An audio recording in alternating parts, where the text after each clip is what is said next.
Welcome to the premiere showing of Shig Happens. Shigella. Shigella comes from human feces. And how does it get into the food? When you don't wash your hands properly after using the toilet. So this show, Shig Happens, is all about the different things that you can do to prevent foodborne illnesses. Shigella is just one of them. And the best way to prevent the Shigella? Wash your hands, wash your hands, wash your hands.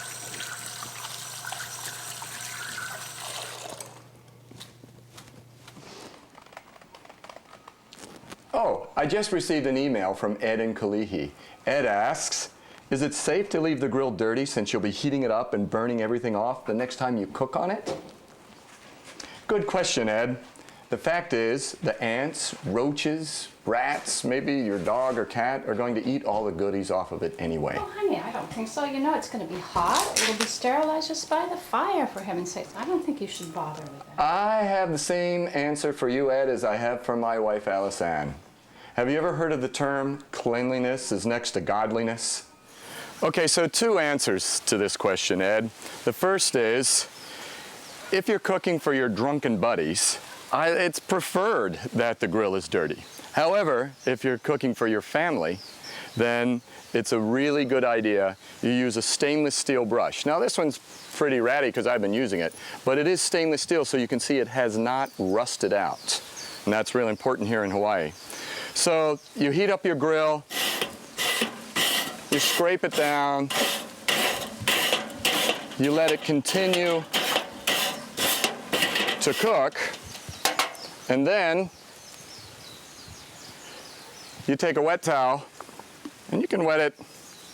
You have some beer, you can wet it with the beer, and then you wipe it down with the wet towel, and that'll clean it all up for the next time you're going to use it.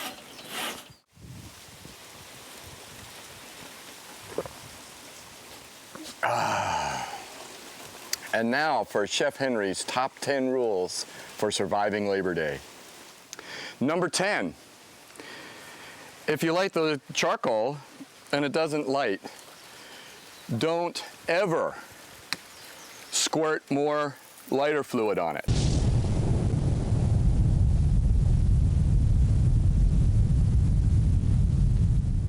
So the number 9 rule is, if your coals are not lighting for you, the thing you want to do is take them out of the barbecue using a tongs or something where you don't burn yourself and start again. Don't put the lighter fluid squirted right onto the coals. You may well blow yourself up. So the number 8 rule for surviving Labor Day has to do with hot dogs and any kind of deli meats, but hot dogs in particular. Do not let your baby teeth on a hot dog. And as a matter of fact, if you're a pregnant woman, you certainly don't want to chew on a raw hot dog, because raw hot dogs can cause listeria. It's not all the hot dogs, but some of the hot dogs could have listeria in it, and that can cause spontaneous abortion and maybe even kill you as the pregnant woman. Oh. And now we're going to make culinary history by presenting the very first Diving Double Dipping Digit of Doom Award. Every week, this award will go to anybody who blatantly disregards food safety rules while they're cooking. And this very first honor goes to all of those celebrity chefs who taste with their finger or with the spoon that they're stirring with. They deserve a big round of applause for demonstrating the concept of the chef's secret sauce, spit.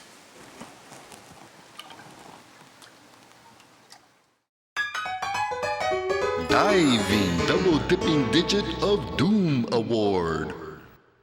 The following is a true story of one of Hawaii's celebrity chefs. The name and face has been changed to protect the guilty. This chef was giving a demo at KCC in our big auditorium. There was probably about 150 people, students and instructors there. And when he got to the point where the soup was almost done, he was stirring it and he went to taste it. He pulled the spoon up and he tasted with the spoon that he was stirring with. And everybody went quiet. And then he dipped the spoon back in and started stirring. And there was this really low groan throughout the room, and everybody turned around and looked at me. I was standing in the back of the room, as if I could do something about his actions. So then at the end, when he was just about finished and was going to portion it out, he realized that something had happened when he did the tasting. And he looked up and he looked at everybody and said, "Do you know why you don't taste with your finger when you're tasting your food?" And no one would say anything. Everyone was just quiet. They wouldn't say a thing. And he looked at them, and it was really, really baffling. He said, "Oh, come on, you're all culinary students. You're supposed to know this stuff." Still, no one would say anything. So he said, "You don't taste with your finger because it could have some salt on it, and you wouldn't get a true taste." And this is why the celebrity chefs are getting the first diving, double-dipping Digit of Doom award.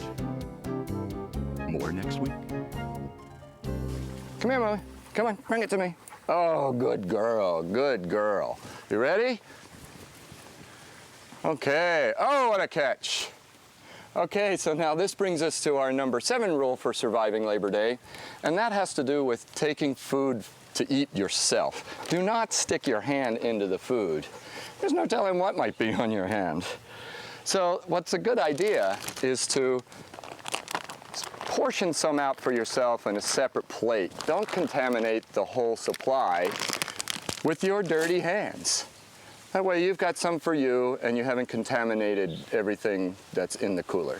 It's time for What in the Hell Is That? I got an email from Rick in Honolulu who asked about the dangers of finding a long black hair in the food that he was eating. Well, Rick, the truth is, it's not nearly as dangerous as the unseen feces that's in your food from the food handler who does not wash his hands after using the toilet. Remember, Rick, this show is called Shig Happens. And then, of course, if that hair is a short, kinky black one, it really is disgusting. In an email from the mainland, Joy in Portland, Oregon, reports that she was eating a noodle dish and she felt something in her mouth and kind of in her throat, and she wasn't sure what it was, so she kind of reached in and started pulling, and it turns out it was a piece of clear wrap. And as she pulled, she could feel it coming up out of her throat. She had already swallowed part of it. And she pulled it out. It turns out it was about 8 inches long in the noodles. This is really disgusting. Joy, I think you win. So I think Joy's story clearly puts the mainland up 1-0 in this first episode of What in the Hell Is That? That was What in the Hell Is That? The mainland takes the lead 1-0.